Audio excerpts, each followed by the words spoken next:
avoid liberation just have vastly different understandings of what liberation is for.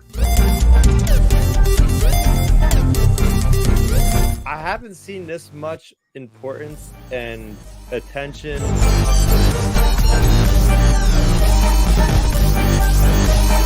The story itself is a really wonderful, really great setup. Tractor beam has been engaged. Hello, everyone, and welcome to the Tractor Beam Comics Reviews on the Star Wars Underworld Podcast Network. Today is Wednesday, April 10th, 2024. It is the 14th week of comics in 2024. I'm Matthew, coming to you from the Star Wars Underworld North studio here in Toronto, Ontario, Canada. And that's Chris coming from, I'm calling it Underworld, New Jersey. How you doing, Chris? There we go. I guess we're sticking with it. It's been a couple of weeks. I don't know. Yeah. I'm doing okay. Think of another name. Go for it if you want. Yeah, I'll say I survived through an earthquake. I could say that now. Right. That's right. You guys had an earthquake down there. A 4.7 magnitude earthquake here in New Jersey. So that was unexpected, to say the least. My Darth Vader, this guy right here, just freaking toppled over. I'm just sitting right here, the computer, and everything's shaking. Ugh. The tri-state area is still only 3 states for now. Let's hope it stays that way. There we go. All right. There's the eclipse. Did you see the eclipse? No, I did not. Unfortunately, over above the house, there was just a big storm cloud. Yeah. So that was really just disheartening, to say the least, because I had everything ready to go, and it was like, nope.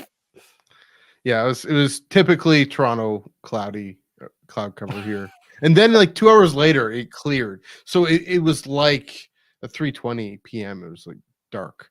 But then, anyway, that's the real world. We don't need to talk about the real world. We'll talk about the real world a little bit.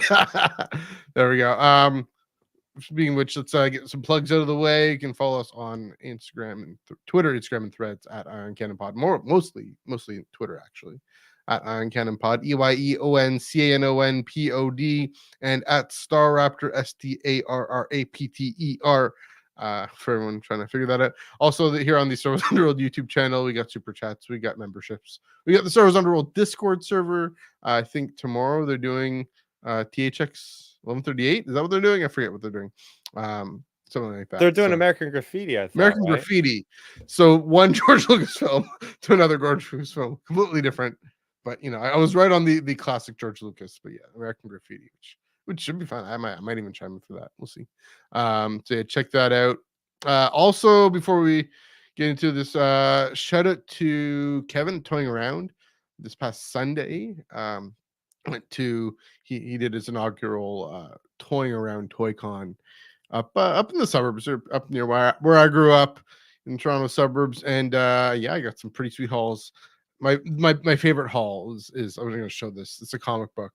So this is the first comic pack I've ever bought, and it's Revenge of the Sith #4, the adaptation.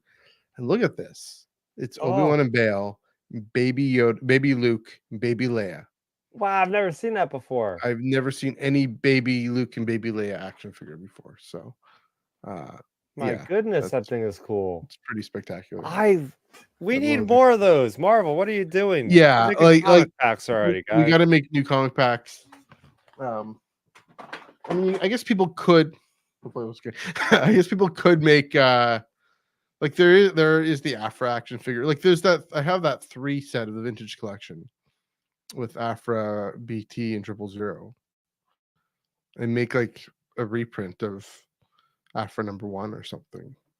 Or something, and make that comic back. That would be perfect. I mean, I guess the successor would be, actually, I did get it. See if I can reach it. I can do it. I'm doing this. This is happening. So one last little bit of show and tell.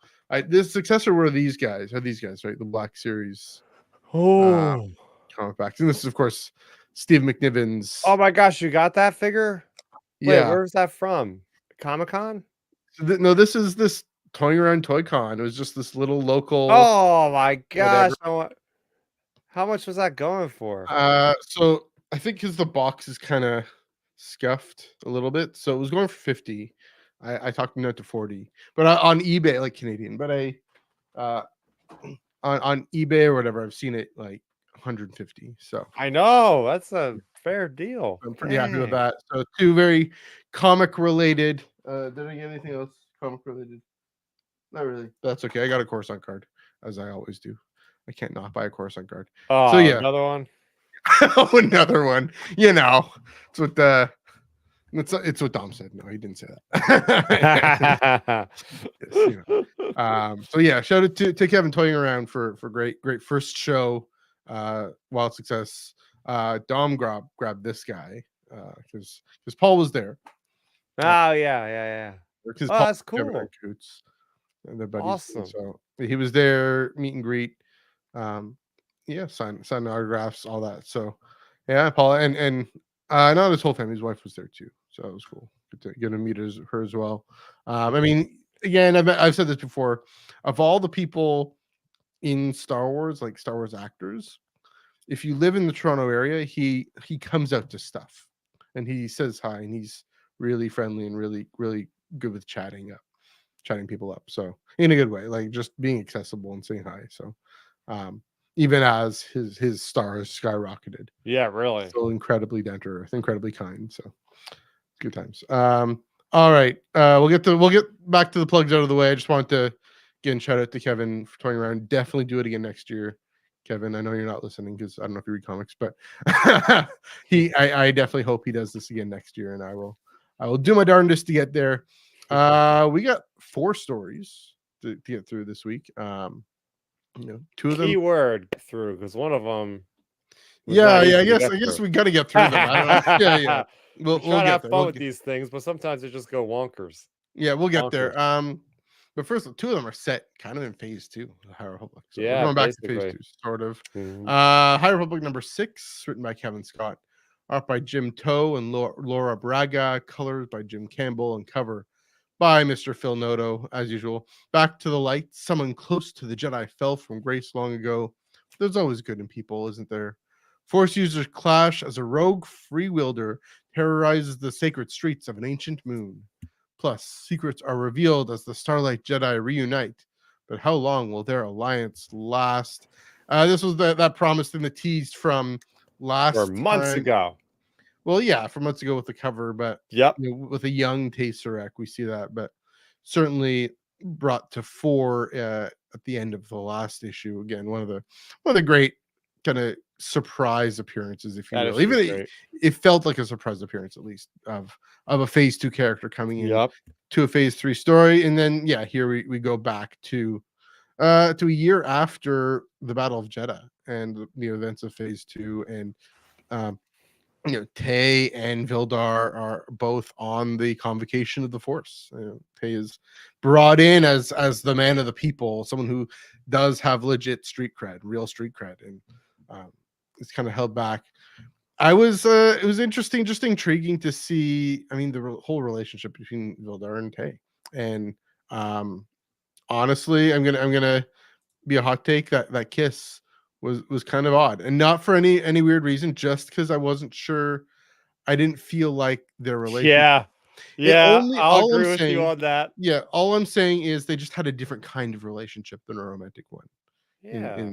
So There's it was just no inclination of that yeah. at all. That came Yeah. out of I'll agree. That came out of left field. And I So don't know maybe if it maybe was- they'll build it up. But what I will say is I had to think about, you know, why these flashbacks matter for the story Yeah. at hand. And I I will, don't and I know. suspect it'll be more.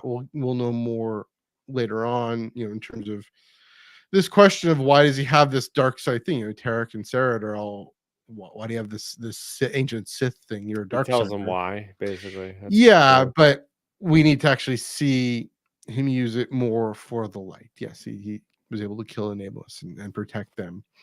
But I will say though, you know, there was a bit of a parallel with you know, trying to think here, you know, in the flashback to the on Jeddah, there's a Force user who's kind of out of control, Yeah. going nuts with this fire, like fire breather kind of character. And then I think, yeah, I mean, kind of the thought of there could be, I mean, there's the Nameless, there's this other character who is the child of the storm, which is also kind of a phase 2 callback to And the children of the path, right? and Child by of the the storm. way, Yeah. not to interject real quick. Yeah. They keep mentioning this character, but we haven't seen them yet. I think that's a problem. That they The should have child of the shown storm? that the child of the storm. They haven't showed that character. They keep making references, but it's kind of odd because it's like Yeah. just show us that character so we could put a image behind our brains So as we. here's what I happened. don't. What's that last frame about? Is what I'm wondering. Is because Tey, he says, these children of the storm, there are these force users, including Falanasi, and we see more Falanasi. Yeah. And then, at the very end, or I guess this is Tarek and Sirrek kind of being mind linked or something, but we have that kid wrapped up in kind of the nightstick, death stick, whatever her name is, Yeah. kind of armor Yep. or garb, and That's then she's out in the forest, and she's force pushing one of force them. pushing one of the twins, and so maybe my mind is going. We have in the phase 2 story, we have the tiger like fire breather person going haywire. You're called a free wielder, apparently. Yeah, the free wielder, and then in the phase 3 story, we have this young, force sensitive somebody going into the minds of all these characters, bringing up Drengir, which we don't care about Drengir, but also Yeah, you do. no, I don't care about Drengir. you might care about Drengir, that's fine.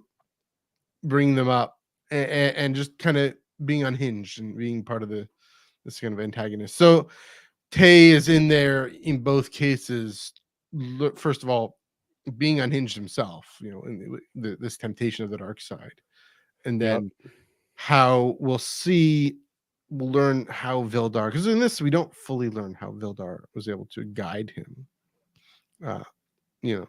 towards the light, and to say, you could have this glove that I think also, similar type of glove that Axel Greylark's, not Axel Greylark himself, but the guy he trusted, his buddy, also had something like a kind of sharp glove. It's not the dark side glove. It's more of a poison thing, but it's a similar.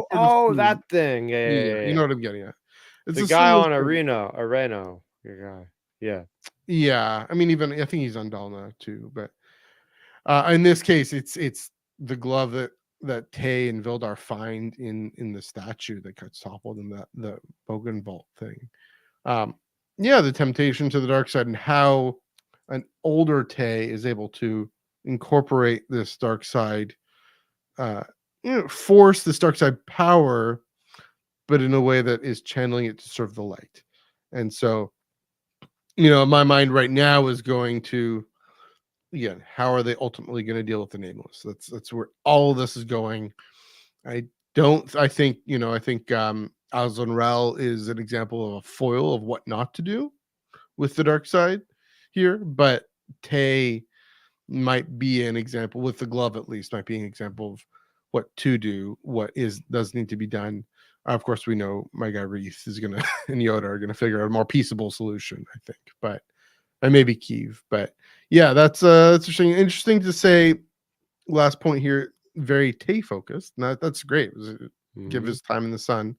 Not much about Kiev or Lorna, which is fine. Again, it doesn't have to, but it was just interesting to note this intentional choice to introduce him again in issue number 5, then take this whole issue just to stop and reflect on where he comes from and who he is. So yeah, that's my takes on High Republic number 6. What did you think of it? Yeah, I had a pretty good time with it. Like you said, I was a little thrown off after having read through the flashback of like, what exactly was the point of this? Like, was this that important to take away an entire issue from a 10-issue run where we're already in issue 6 just for that? You know what I mean? It's like, is this just a way to cross-pollination to like try to get people to like buy more phase 2 stuff? I hate to be like pessimistic like that, but part of me like was like, okay, this is just to get people didn't to it like sell pretty well though? phase 2. I don't know how comics sell anymore, because a quick aside is like I remember back in the day we'd be getting second printings like every week announced, and then I don't know the last time we ever had any announcement like that anytime recently. I Yeah. don't know if they just bumped the numbers up to pad things out so there's more issue ones than there were before, so they don't need that. But anyway, I digress. So I mean, as far as this issue, I like always seeing the convocation of force and how the people on Jedha have much different force abilities, like the free wielder. Forget the species of those like tiger cats that were from like the Dooku little comic series they had where he was the Yoda series he was into. Wasn't the same character, but it's cool Similar. seeing that. Falinasti, that's the name that's been coming up in Star Wars comics for a while now, especially pertaining to Luke Skywalker and his journey on getting his Kyber crystal in the same, in the period between Empire and Return of the Jedi. So we got references to what the Falinasti were in that issue about, hey, these were people that were sensitive to the Force, that lived on Jedha, and now we're actually seeing them in action. They're talking about the white current, which is actually something from Visions, the Visions book by Emily Kiyoko or whatever. I'm butchering her name, but she was diving into that with like that Ronin story. He was always talking about the white current. So that was cool how we seen a Falinasti talking about the white current, and then a Falinasti using the Force to like make mirrors of herself was a really interesting way to use the Force that I've never seen before. It Like reminded me of like Loki. Loki or like a mage from World of Warcraft or something like that. So I appreciated all like the granular like little details like that. I like how the characters are coming together once again with Skier, Lorna D, and Keeve right at the end there. So our whole troop is back together again, and we're getting teased on the Bulan guy. I think they're gonna that's the end goal is to finding out where that guy is and taking him down. So Yeah, we're getting a lot of stories involving Bulan, right? Or at least, or even not Defy the Storm. The young reader's book that I did end up reading, Escape from Valo, and his assistant is in there. So yeah, Bulan, and Bulan's always experimenting with Nameless, right? And that's the thing, is he's kind of key to controlling the Nameless potentially. So yeah, again, another name drop. Again, I think with this Tey flashback, I think we're going to see it reverberate in later issues in the way he's able to contribute to what the team ends up doing.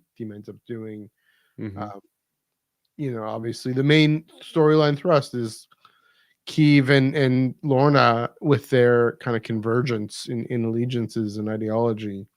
But what does Tey have to say about that? Incorporating this dark side glove into saying, he's experienced that the Jedi aren't the be all and end all. He experienced Jedha, right? Where they really aren't, and how Vildar had to come in and be all, oh, yeah, I'm this Jedi from the Coruscant Temple or wherever he's from, and learning to just be one among many.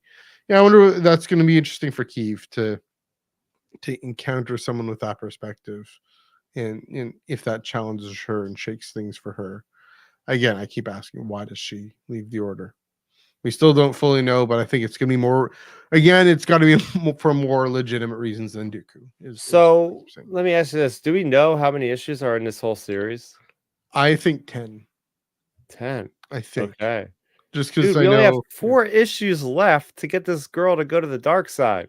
I mean, I don't think it's going to happen. Or not the dark side, but like just to Yeah. leave the Order. I'm beginning to think that won't even happen in these comics. I think it'll be in the audio drama at this point. That seems more likely, yeah. Although, I mean, is that a Keeve story is the question. So, well, she's in there, isn't she? yeah, She's on the cover. So, well, yeah. That story, it's the finale to this comic book, is what that is. So, yeah, I mean, it would be poetic, right? Dooku Jedi Lost. Yep. By Kevin Scott. I forget what this. What's the audio play called? What's this audio play called? Whatever it is, by Kevin Scott. Keeve Jedi Lost, Keeve Jedi Found. That would be poetic. So, here you go. I'm always for, just thinking back to this comic, I'm always for phase 2. I mean, just to remember, it was my favorite of the 2 phases. And so far, I'm liking phase 3, but I mean, still couldn't really get into Defy the Storm yet enough in time for Living Force to come out, which it came out yesterday. But yeah, just phase 2 really just introduced a lot. So yeah, there it is. Look at this Phase cover. 4. Cover Yeah, is so epilogue. good. Yeah, so just even like the little gold, bring back the little gold boxes and text and everything from phase 2, and yeah, it was fun. It was a fun little throwback to something that was just a few months ago. But Yep. all right, do you have anything more to say about High Republic number 6? Mm-mm. All right, well, speaking of phase 2, we have an actual phase 2 story that was released last week for the Something like that. Yeah. Tales of Enlightenment, the collected edition, if you will, of the Tales of Enlightenment series. We read it. I sat in Indigo and I just read the story. It was fine. Full disclosure, my completist in me might actually go out and buy it. By the book. Oh, I thought you bought it. No, I just read it in Indigo. It was good. In reality, I should have done the same thing at Barnes Yeah. and Noble. Did you buy it? Yeah. Yeah, fair enough. Why not support? But anyway, But here's the thing. Yeah, sure. I don't necessarily condone their business practices on this. Sure. As a subscriber that is paying whatever amount of money a year at this point for the issues, I feel like I should get that story. Yeah. But obviously they're doing it to get more money, and I hate that. It's like one thing if it's like an alternate art cover or something, that's cool, Yeah. or like more images, but to have a whole nother story in there, it's not as bad as like the Region Locked book that had the one story in it. But I wish Disney would that stop Region doing Locked book you just showed up has the map. Oh yeah, that's true. Yeah. So anyway, but as a story, what'd you think of Missing Pieces by George Mann? It was pretty cool. I liked how we're getting the Sulston getting a happy ending. We're really getting a happy ending for Rupert Natali. Yeah, Rupert comes back. Yeah, Rupert's coming back. She's a Jedi Knight now. This is so exciting because she's one of my favorite characters of Phase 2, and we're still getting like more stories with her because we even got Tales from Light and Life with like a post Phase 2 story with her as well, becoming the Jedi Knight. So it is nice to get these touch points on these characters, and I really do hope that this is not the last time we'll see him. I hope that like in the future of Star Wars, for the High Republic might end as an initiative, but what's to say that, I don't know, 10 years from now, an author's like, hey, I have a great idea for Rupert Natali's story as she's a Jedi Master at this point in time. It won't have to be necessarily labeled as a High Republic story, but it could still fit in those timelines and we could do cool stuff. So yeah, between the flashback this week for High Republic, obviously it's here to stay, but it just got me to question more about the future beyond just the umbrella of the initiative itself and how the High Republic stories could be told in the future. So I think short stories are the way to go. We get those short stories from time to time, just like celebrating Return of the Jedi. They had like a Jabba the Hutt one. They had one on Endor. So, maybe in the future we'll get more stories like this, but it's good to kind of tie a bow on things, give him the ship that he was always trying to build, even though he didn't have the means of doing it. Just Rupert is a nice person. I really liked it. Yeah. Like you're saying, it's a nice bow on this crew, these regulars at Enlightenment, this bar that we kind of always start to feel. I mean, George Mann helped us feel for them a lot. These are just ordinary folks hanging out in a bar. Keth, he's there and he does some pretty extraordinary things. But yeah, these ordinary folks, and then a battle just descends on their city. And what do they do? How do they remain true to themselves? How do they find themselves? And this shows, this is a nice little epilogue of saying, not just Pirelli, who's the couple, and that they've adopted a kid and all that, and really sweet. And then like you said, with Pirelli getting the ship and not just being a far off distant dream, it's interesting. We think about with the relationship between the Jedi and everyone else in this time, versus what Palpatine makes of them, what the rest of the galaxy makes of Mhm. them. Yeah, in this case, Rupert just comes into the bar and makes his dream a reality, and just because Yup. the Jedi have all these resources and access and Mhm. connections throughout the galaxy at this point. So yeah, and Rupert just knowing, and Rupert gets to sit in Keth's seat. They've kind of Yeah. accepted it. That this point of acceptance, it takes time to accept the grief of the battle, the grief of Keth dying.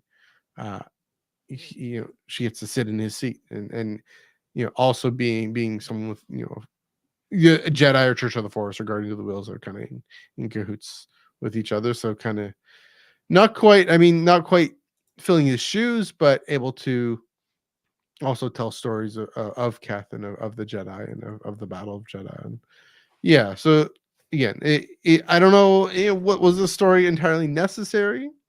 No, but it makes us feel more rounded off. Makes this whole Tales of Mm. Enlightenment, especially, feel more rounded off.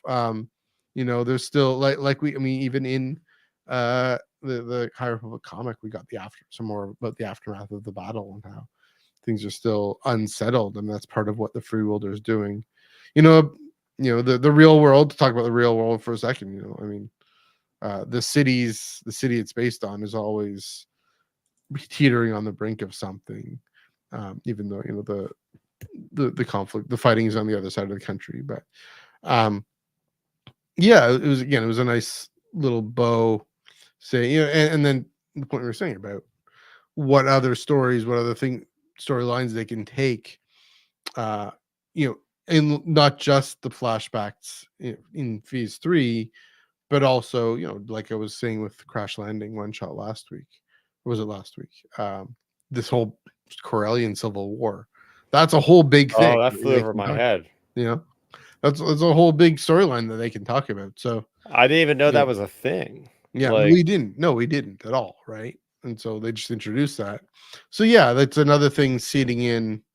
Um, with Pirelli and yeah, Rupert. I mean, that's the thing, right? I mean, these Padawans, and maybe that's another thing with High Republic. Just thinking about this is, I've always said the main characters. If you're looking for the main characters to be the big grown ups, the masters, yeah, they have moments, they have stories, they have mhm. adult novels where they have a lot of focus and they do a lot of Yep. character work.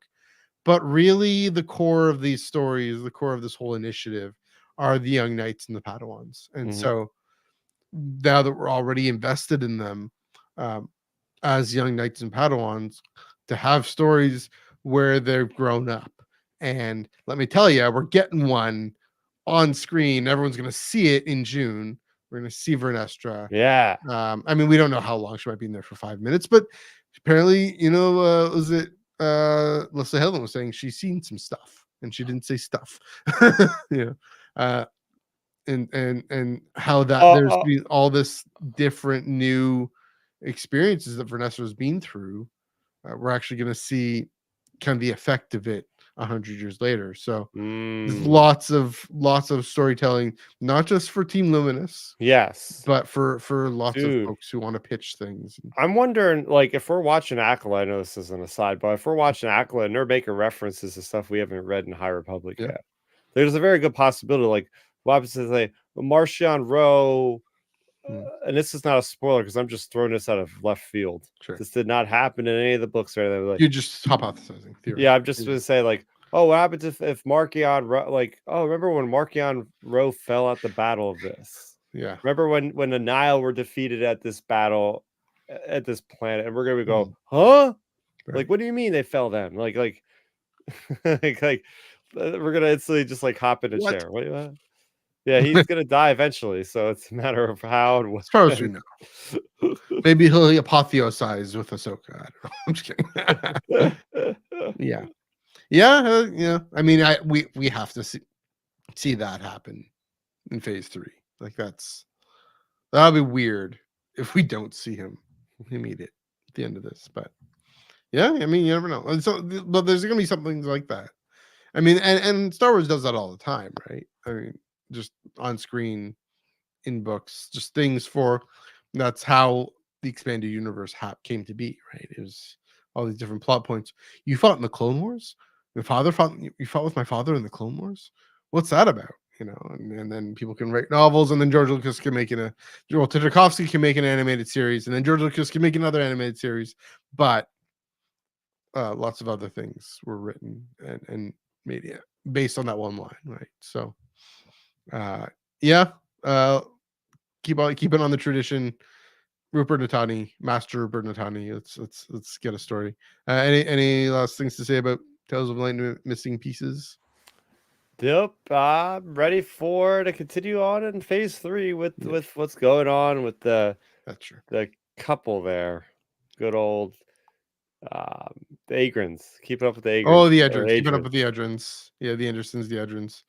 Yeah, there we go. All right, I'll get that comment. You fought in the Nile Wars? Yeah, that would be funny. That'd be funny Easter egg. Like somebody in the Acolyte, like what's her name? Jekyll, the Padawan. Yeah, saying Jackie. Saying to Vernestra, "You fought in the Nile Wars." All that, yeah, like a little kind of thing like that. So that'd be great Easter egg. All right, let's do this. Yeah, that's about the only way we can. Thrawn Alliances number 4, written by Timothy Zahn and Jody Hauser, art by Pat Olaf and Andrea DeVito, colors by Rochelle Rosenberg, cover by Rod Rice. The climactic. This is. I kid you not. This is just reading. Oh no! Publisher summary. I want to hear this. The climactic conclusion. Oh come on! What cane are they pulling on me over here? Darth Vader and Thrawn must find the solution to their problem. But where does that leave Thrawn and Anakin? Okay, so before we get into it, I will say, as a comic book issue on its own, forget everything else. I thought it held together pretty nicely. I thought it was pretty tight, pretty engaging, pretty engrossing. We got my panel of the week if I can find it. I don't want to. I'll look for it after I turn it over to you. But my panel of the week, we got sort of a moment of the "it is he" moment, where Thrawn is all that separatist thing we investigated. Oh, yeah. You were the only Vader's one there. Like Thrawn. what? You were no. He was all, you were the only one there. Don't you dare. And that's kind of the equivalent of the "it is he" moment that I was hoping for, but it's kind of neat. And again, it was a pretty exciting thing. We got more Padme, and we really felt and followed her journey through the factory there. It did actually stop and slow down more, and that's the thing this whole series has been crying out for, is just don't go at such a fast clip. And so I thought this was actually, frankly, I think it was the strongest as a comic book issue, the strongest of the 4 so far. Okay. Just again, the way it carried the story forward, got into the characters' minds. It oddly enough didn't just obsessively rely on Thrawn being Sherlock, which is fine. I mean, that's what Thrawn is. That's what these Thrawn books are. But I enjoyed that it was still more of a Vader story as well, and a Padme story. We finally got that Padme story, and so I remember Tim Zahn talking about writing this book, and he said, I'm going to write an Anakin story. I have to write a Padme story. Yeah. So there's that. Okay, I found the panel. Yeah, this is my panel of the week, right? This right here. It's like, so the beat, so here's the moment where Thrawn is all, it's like that thing we invaded or whatever, and then you're mistaken, you spoke, and then takes a beat. I love that beat.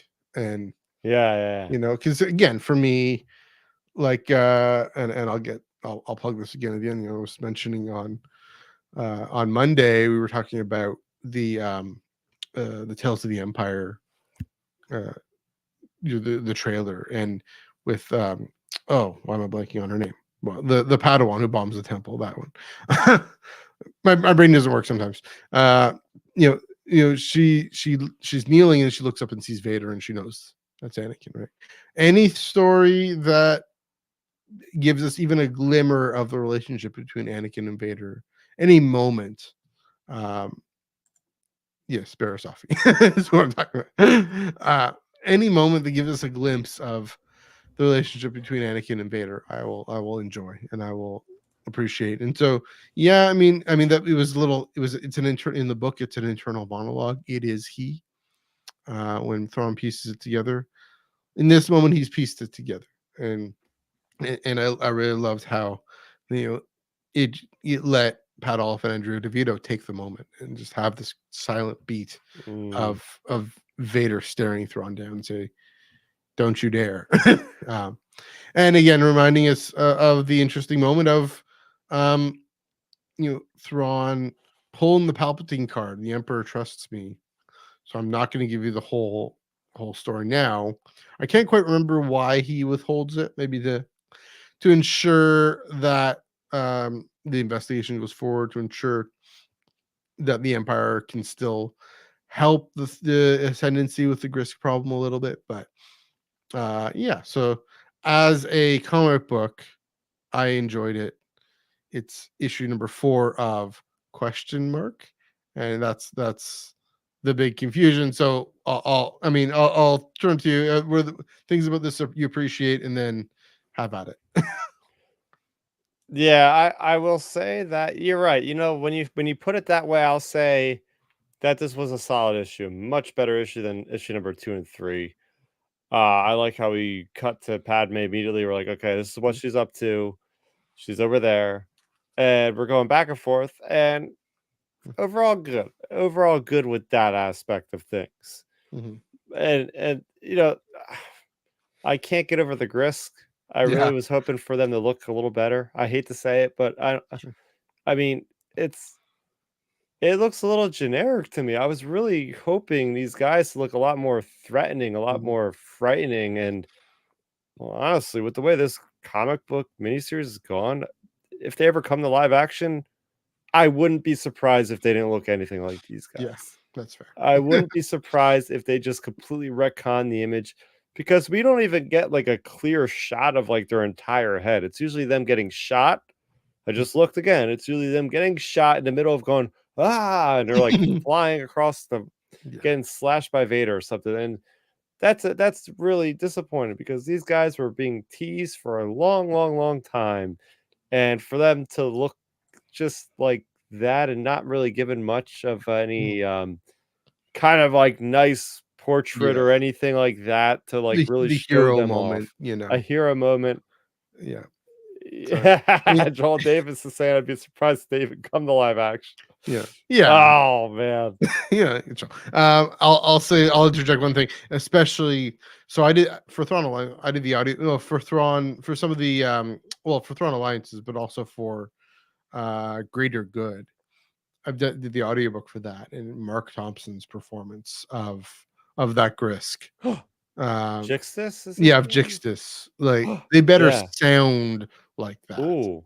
And the fact that the appearance doesn't match up with just the commanding sound of everything that Mark Thompson brings to that role. Oh. Yeah, I agree. It was a disappointing appearance here. So yeah, Oh my give that a listen. gosh. Give that a listen.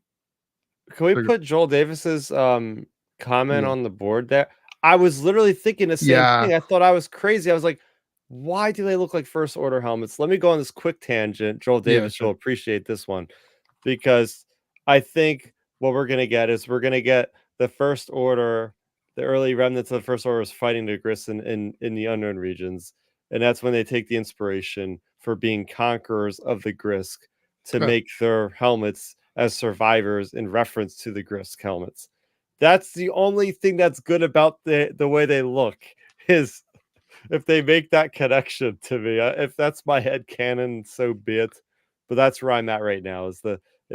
Grand Admiral Sloan was out there with Hux and the other people fighting the Grisk for like 20 years in unknown regions, and they survived the Crucible. As they say in The Last Jedi, Snoke was saying something about they survived the Crucible in the Mhm. unknown regions against another threat, and they came back stronger and battle hardened as First Order. I'll be honest, I don't Maybe they see were it, giving. but Sure. Okay. You go ahead. Yeah. It's a neat theory. It's a neat theory. Anyways, number 4 of question mark. Ah, man, Yeah. I don't know why you I guess I know why. Mm. They were preemptively expecting numbers on this book to be a lot higher than they were. Hmm. And usually when you extend a comic book series, it's already in the middle of the production. Yeah. Like I think they did that with the Hmm. Solo adaptation for the movie. They added like a whole nother 2 issues or something because they're like, oh, this is selling this good. Mhm. Let's just add more. And I feel like by issue 2, they probably should have made an announcement like, hey, we're expanding this to 2 or 3 more issues. Like, this is not the best place to cut off the story because this is towards the end now. Yeah. At the pace that they went, they're like at the end of the story, and then just pull the rug out from under you. Like, they don't even tell us what Vader and Thrawn are going after. That's terrible. Like, that's the crux of the story, is to Yeah. find the Skywalker children that are the big thing that were worrying Emperor Palpatine. Mhm. And think about like just leaving us hanging about what's happened with Padme there as a prisoner. Like, how are you going to pick this up if it Yeah. does continue? You're just going to say, oh, we're going to do issues number 5, 6, 7, and 8, or are you going to just call this a new mini series? Like, it's just really weird. I've never seen anything Yeah. quite like this that I can recollect, at least with the Star Wars canon comics. I don't know. I mean, it's especially weird because we know the story. I mean, I didn't some details and things I kind of forgot, but Yeah. yeah, we already know how this story goes. Why not continue it? Why intentionally decide we're only going to do these 4 issues? And at this pace, right? That's the thing. They finally nail the pace of it. We kept saying, "Oh, how can they fit this in 4 issues?" Turns out they just didn't bother. Oh my gosh. And which is good because again, if this whole comic run went at the pace that number 4 did, then yeah, at like you're saying 6 or 7 or 8 issues, yeah, it would have been really successful and really fantastic. Here's the thing that gets me is from a business perspective, right? Is you know you and I, we're already reading the comics. You and I are always, you know, we're talking about the original stories, right? We're talking about, High Republic number 6, and we're going to get to Yeah. Darth Vader number 45, Yeah. and we're in there, we're there, and they're hitting the beats. They're fantastic. Spoiler: Darth Vader number 45 is one of the is a truly great comic book, and in my opinion, and I'll get to that.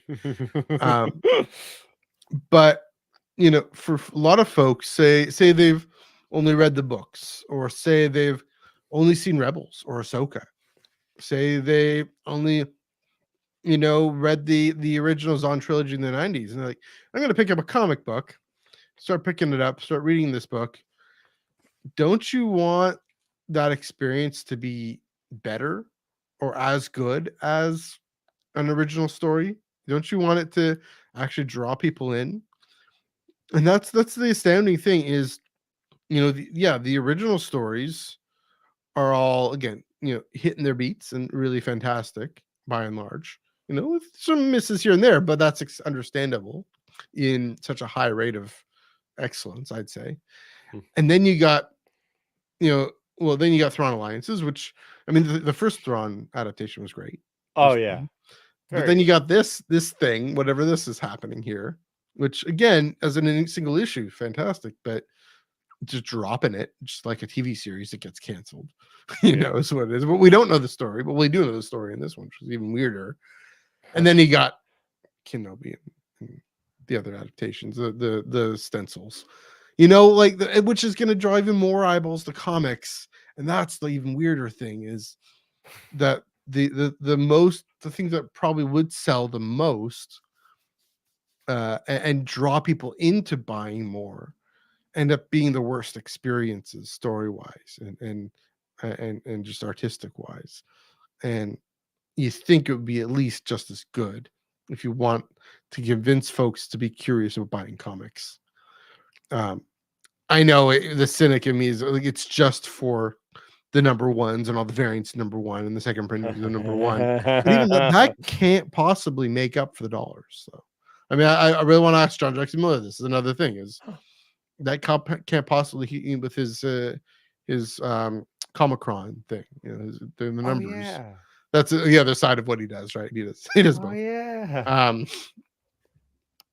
It can't possibly make up the numbers in, you buy 5 or 10. I mean, maybe I guess it kind of does, but like say, I don't know, say 10 people buy 5 or 10 number ones, so that's 100 comics.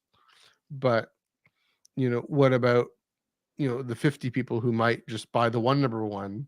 And I don't know, I'm not doing math well right now, but I just again, I think it's just a weird business model to not have such an excellent investment in the things that are going to already tie into things people already know and like. That's the thing. Dr. Aphra, we love her. There are probably folks at Star Wars Celebration who've never heard of Dr. Aphra, which is fair. Again, I'm not knocking them. I'm just saying she's a comics first character, a comics original character. Or there's folks who don't know that Sabe has more to do in the Vader comic. Now there are people who love Darth Vader and love Luke Skywalker. They'll go and read these comics for that reason. But yeah, it's just it's baffling that they don't they do these kinds of weird industry dud things. So Yeah, it's just, oh man, I don't know what the state of the comic book industry is. Like, is it on like a pretty bad downward spiral at this point where they have to like save costs and everything that much, like to the point of just and it's like the worst part is it's like they're like cryptically teasing it, but at the same time they're like, we don't know what we're doing by saying the end question mark. It's like, that's bizarre. let's just like tell us straight up, No, is this gonna get a continuation or not no? The end. We know how the rest of the story goes. Yeah, exactly. We've read the book. Why isn't it? Again, especially because this is a great issue. I liked it. Yeah, and we have Jango Fett. I'm really hoping that gets more issues here. Please don't let that end at 4 issues. I've been trying to get everybody to buy those dark things. Come on, Marvel, look at that. Continue that series. If you cut that off at 4, if you cut this off at 4, it's going to be really bad for just this entire space here. Everybody wants to talk about these comics, and they're getting cut short.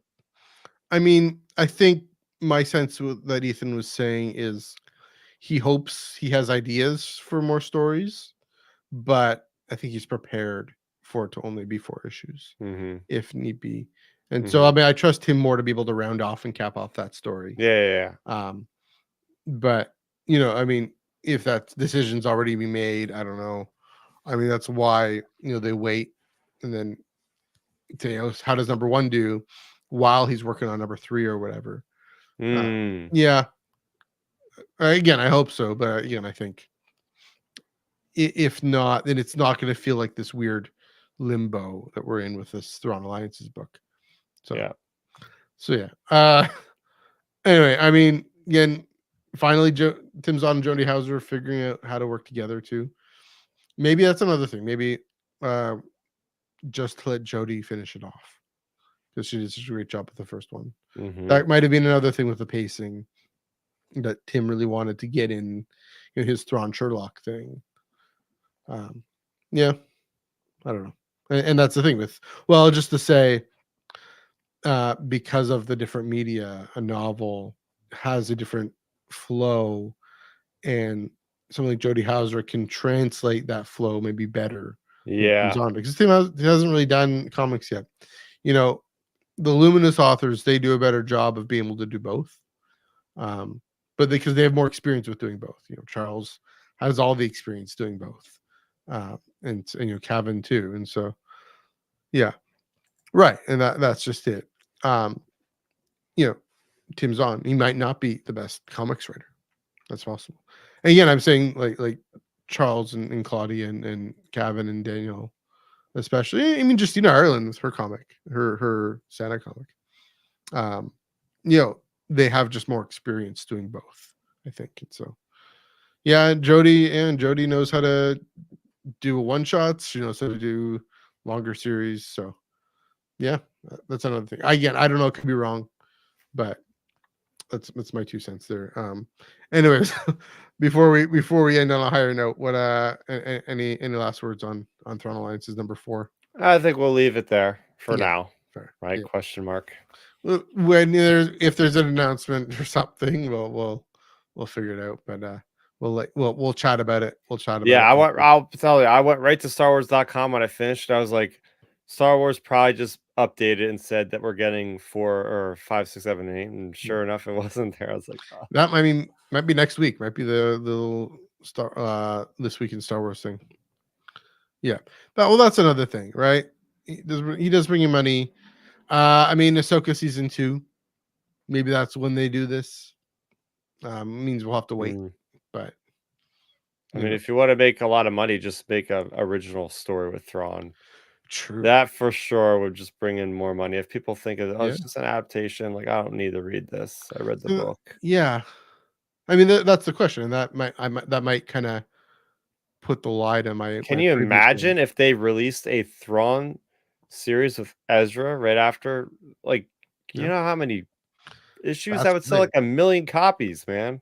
Yeah, I have feeling Dave wants to hold on to that story, but yeah, that would be something. That would definitely. I mean, that's another thing. Is this comic was clearly released, planned to not tie in, but connect a lot with Ahsoka. And now that Ahsoka's been done for a bit, maybe they're all. That's maybe that's what it is. So for Ahsoka season 2, they'll bring this. They'll continue this story. I mean, again with the Anakin Clone Wars thing as well, but mainly of course Thrawn being Thrawn. So fun times. Okay, let's move right along on a higher note. At least I think it's a higher note. I don't know what you think about this comic, but Darth Vader number 45, written by Greg Pak, art by Adam Gorham and Paul Fry, colors by Federico Blee, cover by Leinil Francis Yu and Romulo Fajardo Jr. A secret plan to take down the Emperor. Darth Vader has used the Schism Imperial to secure terrible new forces, including the cyborgs of the MAR Corps and the Death Machine of Governor Tantaza. But what treasure or horror lies within the martyrium of frozen tears? And what cost will Vader and his allies pay to secure it? I've given a glimpse of what I think of this book. What did you think of this one, Chris? Yeah, I thought it was pretty good. I liked the slow methodical pacing actually in the beginning, where it's like the discussion between the couple of the Schism Imperial members and how some of them like glorifying Vader, the others are just like Pride. Yeah, Edward Pride. Yep. And then you have the guy from last issue that is like, no, you shouldn't really be glorifying that guy. But it's really neat. I had this really cool connective tissue of Star Wars lore, legends, and canon colliding when I read this, because I have actually started reading Legends in chronological order this week, and I started with the Tales of the Jedi Volume 1, which is which includes the Dawn of the Jedi comics. And they were going through great lengths with talking about the deep core and specifically Tython. Yes. So it was such a joy to be like, I was reading about Tython of Legends, now I'm seeing it in a reference to deep core. So it's really cool how we're constantly cherry picking things from Legends, putting into the canon. Of course, we've seen this place before. Was it Dr. After issue number 40 or something for I volume got the Wiki art. It's issue 30 for 38. So 2016 Afra was the Kieran Gillen, 38 and 40, and then Alyssa Wong in flashbacks to Afra 13. And then there's flashbacks and holograms and stuff in this Darth Vader run. But yeah, this is then the first time we've seen it since Afra 40, according to Wikipedia, which Wikipedia does the Force work. But but I did enjoy the whole idea of Vader again going through this these visions. And I will say, I think part of the reason why I've been so much happier with Vader in the last maybe 6 to 8 issues is the less of its reliance on all these flashbacks that Yeah. are like copy pasted images from the movies. Mhm. They've really seemed Greg Pak has really seemed to kind of just write good original stuff, and it's a lot of it is because we're seeing the perspective of all these other Imperial characters. Yeah. There's not as much of an emphasis on Vader, 95% of the time like there used to be. So it's really cool seeing, but then like acknowledging that Luke Skywalker went to Tython at some point in this era, and he Mhm. was there like praying at the whatever he does to The like Mercurium, yeah, yeah, confessing, yeah. which again ties back to the Mandalorian because he's been to Tython already. Mhm. He knows how to get there. When he goes and he tries to find Grogu, that's how he tracks him down. So I thought that was Mhm. really cool. But just the revelation to Vader, kind of like how we had the revelation last week with Lando saying I'm a rebel. Mhm. Vader acknowledging like I gotta find my son because Yeah. he sees his son turning to the dark side. So it's all like, or at least I think that's what he sees. That's Or what I tempted by it. or Yeah. tempted. So it's like, oh man, like we know we're making a beeline for Return of the Jedi, but this felt like the end of an arc, and then that next arc we're getting the Exegol stuff. So Mhm. this was a good way to close it out, but also to like build to the near future of, hey, this is the mindset that Vader is in. We've Mhm. been building this for the last 44 or 45 issues at this point. But yeah, I thought this was a pretty Mhm. good, well told story. Yeah, when I finished this book, I was all, "Oh, wow. This is one of those special comic books." Um, because of, again, I mean, the narrative of Anakin and Vader, and how, I mean, that beautiful thing of, and you have all these other characters saying, oh no, well, I think it's Pride, even Enric Pride is saying, yeah, he's Vader and nothing's gonna stop him, nothing's gonna get in his way. And we have Luke you know Bespin falling away with his hand, or with just the stump of his hand just writhing in suffering.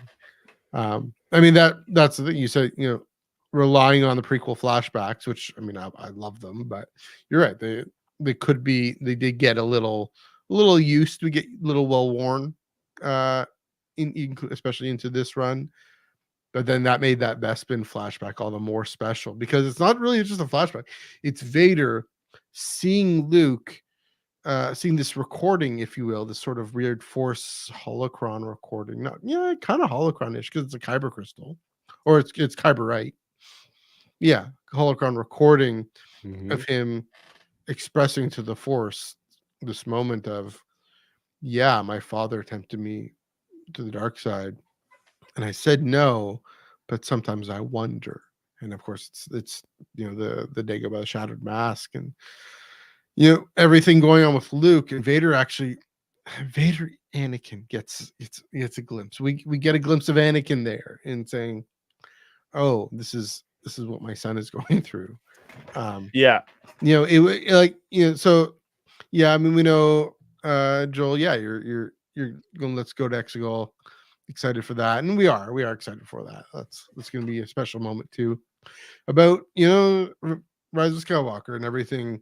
Yeah. Palpatine and everything is about, and all that. But this issue really situates it and says it isn't simply about fun lore, which is great, and we love that. But this is really about, how does Vader feel about the Sith? How does Vader feel about the dark side? How does Vader feel about Anakin? And like we said with Thrawn, nobody was there. You were the only one there. Don't you dare.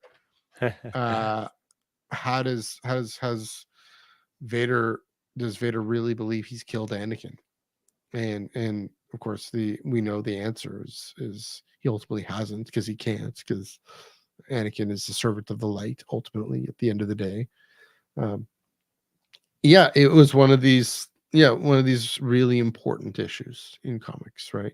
I think about the end of that is it that Kenobi standalone run. Or is it the Kenobi one or the Yoda run? I forget what it is. Um, just reflecting on Anakin as well. And I mean, even this could almost be up there with the end of the Charles Soule run, with the end of um, the Kieran Gillen run. in that deep exploration of moving Anakin's story forward, moving the Vader Anakin story forward. Yeah. Because it's the closest thing. So yeah, it's funny.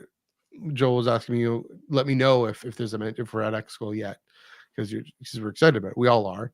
I said, well, this issue, Exco's fun. This issue just happens to be more about Bespin and Endor because that's just more important. And I know Joel agrees with that. That's more important. But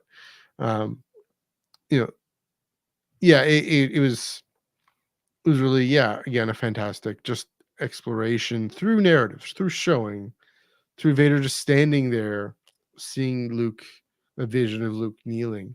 And then, I want to mention the pride stuff, right? Just how, knowing how he ends up, knowing his fanatism on Exegol, speaking of Exegol, or on the, the above Exegol, the First Order ships above Exegol. Yeah, how he's this fanatic who doesn't care that Vader is actually evil and he could send him to his death, and the dark side is ultimately going to bite you. For him, it's Vader saved him from this attack and saved him from the Markor, whatever they called. And so it's kind of like, just thinking about this. What was that terrible, the worst canon comic ever? What? It was the Vader Dark Visions.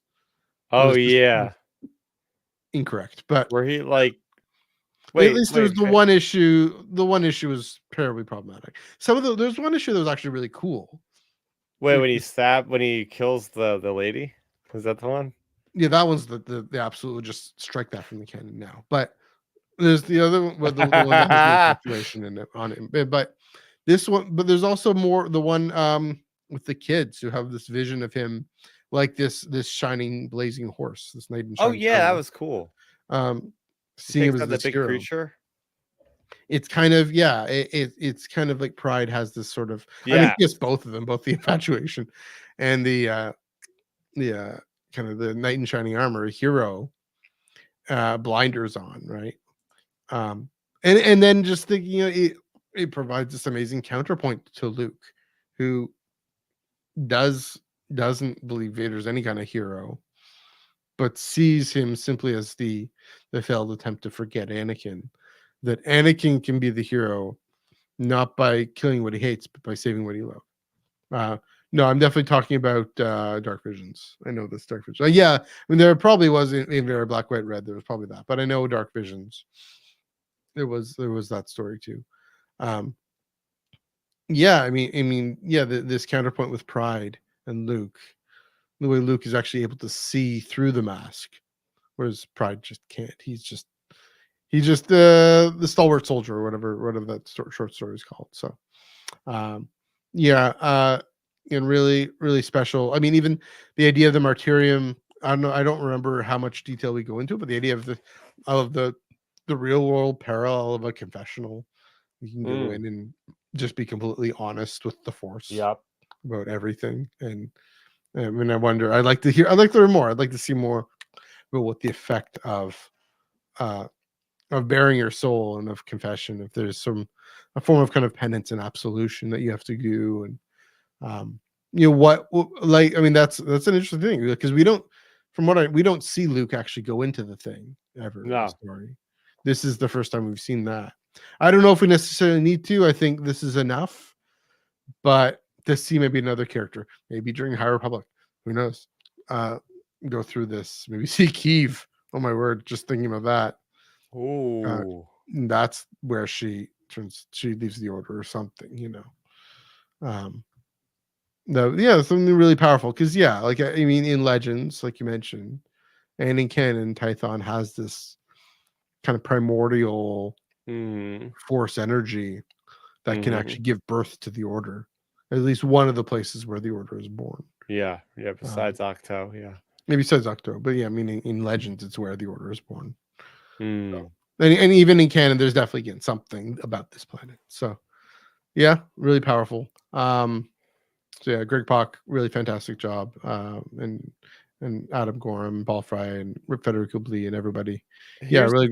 You're good. I want to mention this. So almost, I think every one of the issues has 2 artists. Like, what's going Yeah. like? It's interesting. It's like, is there like a Hmm. what is it called? It's like, well, when the industry kind of like shrinks. I'm just wondering why they have 2 artists. Interesting. Consolidation. Is there like consolidation going on in comics industry or something? Because like, what's up with like Maybe. multiple artists on every book now? It's It weird. could be workload or Hmm. something. I don't know. Yeah, I it's been guess constant. since maybe it's a way that they can keep on schedule. Then they've been good. Like Marvel has had like 0. Oh, no, that's not correct. The Visions comic was definitely not out on time, but the main ones have all been coming out on Yeah. time. Yeah. Yeah. It's So the Dark maybe Horse that's ones that are their getting way. pushed. Yeah. Yeah, Dark Horse. Who knows what's going on with those original graphic novels with Qui-Gon? That thing's True. pushed to like next year now. Yeah.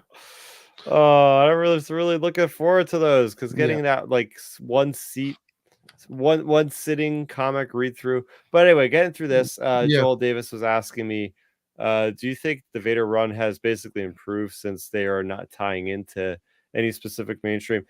Definitely so. Yeah. Definitely so. For me, the quality very much improved as soon as they cut the cord with the War of the Bounty Hunter Mm. stuff and the Dark Droid stuff. Once that was done, they introduced Markor, like all these really cool elements. And, it still, pays homage to like the Mhm. Dark Droids, and obviously using that as the mechanism to get the Markor as the allies to him. But yeah, unfortunately, it just goes to show you that sometimes like Mm. these stories kind of have to spin their wheels a little bit. They can't get too far ahead because Yeah. they got to keep with the overarching plot of whatever the said mainline Mm. story of that thing is. So I mean that like I didn't mind most of the crossovers. Again, we think Dark Droids kind of the only kind of Charles Soule question. But at least the very end of it. But yeah, I mean, I agree. I mean, I like what happens with Vader in Dark Droids. But yeah, mm. I agree. It's that much better. Again, like you're saying, this is the beeline. This issue is all about what happens in Return of the Jedi, and so that Greg Pak has this focus, and even his own ongoing run has this Mm. focus Mm-hmm. towards getting us to this event in a way that isn't rushed either, right? That's the thing, is getting us to Sullust and Endor, right? Yeah. It's really building up to these 2 major climactic events within the comics, right? Not just depending entirely on Return of the Jedi, but also depending on its own storytelling and the weight of its own storytelling and inertia, as in the impetus forward. Especially this issue signifies that. But I mean, with Lando, I mean, if Lando becomes the main focus of the next few ongoing issues, if he continues to be, the Battle of Tanab, if that's what we see, if he's helpful, I mean, we already know he's helping out rescue Mon Mothma. Then okay, then it turns out Lando was a main character in this comic run. That's a good climactic thing because he's a supporting character in Return of the Jedi. So that kind of paper to screen relationship, in that a paper character supporting what's happening on screen. Not that Lando's a paper character, but the paper not fully depending on the screen, but having its own story that builds towards what happens on screen. That's that's how they I think Karen Gillan did that fairly well with leading up to Empire Strikes Back. I think and Charles Soule, I mean, his Vader run ends earlier than that, but no, his Vader run set way before that. Never mind. But the Kieran Gillen Vader run also, which I guess gets taken over. This is setting up to be a really, really fantastic build to the finish. Yeah. Bull Run agrees, Bull but yeah. But, do you have any last thoughts on Darth Vader number 45? I think it's awesome that we're in the end game now. We've seen volume 9 and volume 10 or whatever the listings are for Star Wars, Darth Vader, Volume 9, yeah. respectively, and so 46 through 50, we're getting 46 next month for both of these. Mhm. So this is the last arc. Yeah. We think it's the last arc. Yeah. And it's interesting too how at the back of this Mhm. it says make sure you go ahead and pick up the comic day, the free comic book day edition on Yes. May the 4th. Interesting. So we're gonna need to get the full picture of this arc. We're gonna have to go ahead and do they have that in Canada? Free Oh comic yeah. book Oh day? yeah. They Oh, better. okay, cool. Yeah, they do, don't they? It's Same the day, first, yeah. Saturday, Awesome. May the 4th. Yep. Yeah. It's gonna be an epic day because I'm gonna go see Phantom Menace. Yes. Well, I'll probably pick up the comics first, then see Phantom Menace, Mhm. then go home, read the comics, Mhm. then watch 6 episodes of Tales of the Empire. It's gonna be glorious. Star Wars all day. Good old Star Wars Day. Yeah, I mean, just thinking we're in the end game with Exegol, and it's gonna be an Exegol story that hopefully is, I mean, yeah, has in view everything that happens in Rise of Skywalker, in view stuff probably with Shadows of the Sith, in view stuff that happened in the Greg Pak comic Yes. beforehand, but also really Schism Imperial, leading to Return of the Jedi. And so it's similar kind of thing. I mean, sorry to say this, Greg. You with 45th issue, you've set the bar super high um, to deliver really, really classic, stellar finish here. Yeah. It's Exegol. It'll be fun. It'll be good. Yeah. We're gonna get the full origin story of Snoke in these next 5 issues. And it's gonna Yes. be amazing. No, we're getting on Bad Batch, right? I'm kidding. You know what? I had a thought today. Yes. Did you watch the episode today, by the Yeah. way? Oh yeah. I had a thought like, oh, what happens if like the end of Bad Batch, all these experiments are for Snoke? That'd be cool. That's a whole nother topic Yeah. for another day. Yeah. I mean, they're for Palpatine ultimately, but fun times. Anyways, releasing next week. Mace Windu, number 3. High Republic Adventures. So and also Tyork is back in High Oh. Republic Adventures, Saber for Hire, number 1. So that'll be also I be almost good. forgot that was a thing. Yeah, coming out. Oh wow. Speaking of a character that shows up in all 3 phases, obviously her phase 2 story is the phase 1 of Framing 3 device. framing device. Yeah, but still, Saber Fire, cool character, and glad to see Yeah. he's coming back. And also Alyssa Wong's Captain Marvel number 7. Go Carol Core, check that one out. Which is also has got some Star Wars feel in it too. I gotta say, kind of different Oh. things going on. Yeah. What are these? What are you looking forward to here, Masons? That's a tough choice because you know what? I've really been enjoying Mace Windu. Yeah. A lot more than I expected, but I'm also really into Tyork because she's basically Geralt of Rivia in Star Wars. She's like a monster slayer that just goes around for hire. Was the Buffy reference? Huh? Did you just make a Buffy reference that went over my head? No. You never heard about The Witcher or the Geralt of Rivia or anything like that? Never watched them. Wow, it's even on Netflix with mainstream. But anyway, yeah, it's a great series of I've heard of The novels and one of Witcher, the yeah, best but I don't video know. games. Yeah. Oh, okay. Yeah. One of the best video games ever made. Yeah, there you go. Witcher 3 Yeah. Wild Hunt. Yeah. But yeah, I will say I'm equally intrigued. But if I were to say one, it'd probably be Mace Windu. Yeah. I mean, we have 2 issues already built up of pretty intriguing kind of film noir, film purple story. For Mace Windu, but yeah, see her for her. Yeah, and see where she goes. See where this takes her in this She's whole in the occlusion zone, I think. which tracks, right? I mean, Fall of Starlight, and she's in the occlusion zone. If she is, yeah, I can't quite remember. I'll take your word for it. And that tracks because she is this sort of not even a way seeker. She's just on her own, but she's a little more Jedi adjacent now than she was, as in she's a little closer to the Jedi than she was. So, looking forward to that. So go to your comic book shop to pick up those issues. And then, of course, on May 4th, go to your comic book shop. Guess what, guys? It's called Free Comic Book Day. There is there's the Young Jedi Adventures also has a Free Comic Book Day issue. It's called Free Comic Book Day because guess how many cents you have to pay to buy those comics? Free. Go. It's entirely for the love of the industry, the love of the medium, the love of these stories.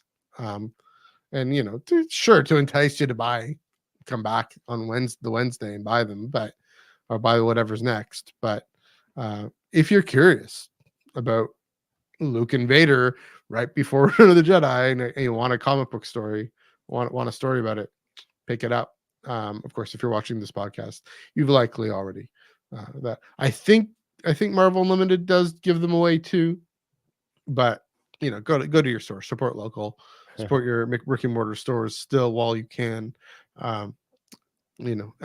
such as the industry is going. So yeah, I think that does it. I'll come back to that in a second, but let's get back to the plugs yet again. You can follow us on Twitter, Instagram, and Threads at Iron Cannon Pod, EYEONCANONPOD. This past Monday, 8:30 p.m. Eastern, 5:30 a.m. Pacific, right here on the Star Wars Underworld YouTube channel, etc.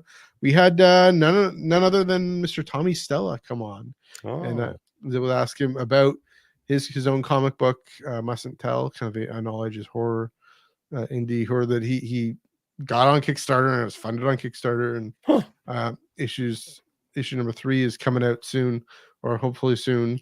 I was able to ask him about just his Star Wars fandom and whatnot, and working for a well-known comic book author that I've mentioned multiple times in this episode. But yeah, it was a really conversation. And then we talked a bit about Tales of the Empire, and then all about Gloop Shadows and just the fun things we do in fandom with background random characters, kind of like Enric Pride. He's gotten some time in the sun. I don't think I guess we mentioned Pride. This coming Monday at 8:30 p.m. Eastern, 5:30 p.m. Pacific, we're talking about war in Star Wars and breaking that down. And is Star Wars pro-war? We'll get a white marker board and marker and say not pro-war. We'll just say not pro-war, just like that the Team Luminous did. So check us out for that right here on the Star Wars Underworld YouTube channel, and everywhere you can get your podcasts. Chris, where can they find you on the internet and what you got going on? Yeah, you can find me over on youtube.com/StarRaptor, where I have majority of my content there. I'm posting comic book videos. I'm posting reactions to Star Wars Outlaws story trailer, which I really enjoyed, by the way. Shout out to Crimson Dawn making it into canon on the screen. Sorry. That was just awesome. We have an acknowledgement that Lady Kira herself is going to be in the game. This is taking place right around the same time that we're talking about these mainline Star Wars comics, in between Empire and between Return of the Jedi. Brand new criminal organizations are introduced, but apparently, according to Joel, and I looked at this and I double-checked Wikipedia, it has Zarek Besh, Criminal Syndicate, as appearing first in Crimson Reign, issue number 5. Nice. So, Charles Soule, yeah, you might act like you're not knowing what's going on, but man, you are tied in heavily to whatever. I'm not buying that tweet for a second. So that's really cool. We're getting all these new factions. The game's looking great. I'm prepared for August 27th/30th when the game comes out.